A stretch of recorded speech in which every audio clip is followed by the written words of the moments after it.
Hello everyone, for today's video, tuturuan ko kayo kung paano mag-balance inquiry sa ating AUB ATM through AUB app.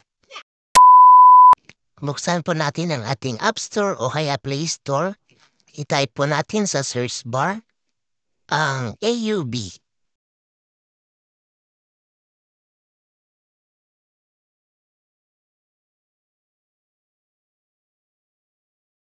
I-download po natin ang AUB app.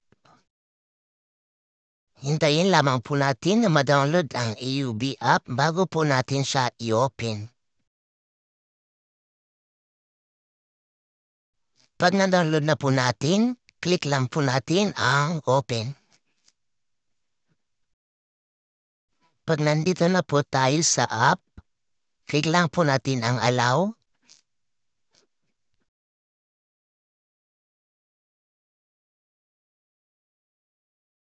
Press done.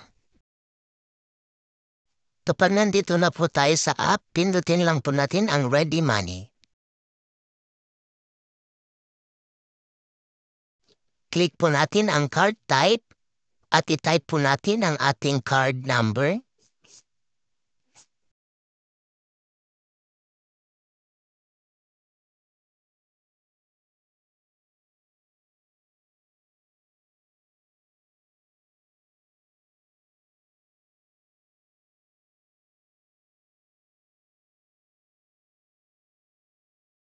I-type ang birth date o kaya last name. Then pindutin ang inquire balance. At ayan na nga po, nakikita na po natin ang ating current balance, ang ating account number at ang ating buong pangalan. Nakikita din natin ang last 5 transaction, kung ano yung mga transaction natin for the past.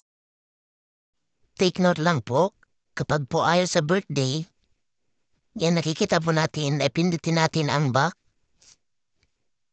Saka click natin ulit ang ready money para pumunta po sa last name. Ganyan lang po siya kadali.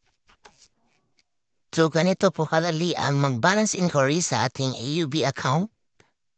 Sundan lamang po ang napakadaling steps natin. So sana may natutunan po kayo sa ating video tutorial ngayon. Maraming salamat.